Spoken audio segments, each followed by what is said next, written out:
अस्सलाम वालेकुम, मैं हूं सईद अवान। आज आप देख रहे हैं जी बहुत ही खूबसूरत एक जिमस्टोन की लाट जिसको टुरमलिन कहते हैं जी। नेचुरल टुरमलिन स्कर्दू का नॉन हीटेड नॉन ट्रीटेड है, बहुत ही खूबसूरत है।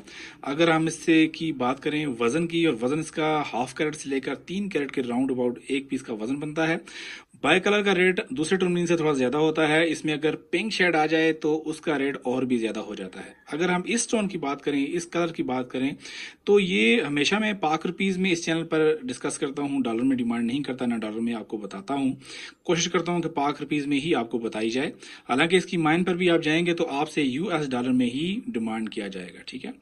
तो इसकी अगर प्राइस की बात करें तो ये 1500 पाकिस्तानी रुपीस से लेकर 2500 पर कैरेट तक आपको मिलता है। वो भी अगर आप होल से रेट पर, मतलब ये है कि अगर आप क्वांटिटी बल्क में चीज़ें उठाते हैं तो उस सूरत में ये आपको रेट मिलता है। अदरवाइज अगर सिंगल पीसेस लॉट में से अगर आप लेने की कोशिश करें या किसी से भी लेंगे तो 3000 से अबाव रेट आपको देखने को मिलेगा, ठीक है। तो क्योंकि वो सिलेक्शन पे आ जाता है तो वो फिर ज़रा काम महंगा हो जाता है। उम्मीद है ये वीडियो आपको अच्छी लगी होगी। मज़ीद ऐसी ही वीडियोस के लिए देखने के लिए मेरे चैनल को सब्सक्राइब करना ना भूलें। मिलते हैं आने वाली अब न्यू वीडियो में। तब तक अपना ख्याल रखें। अल्लाह हाफिज़।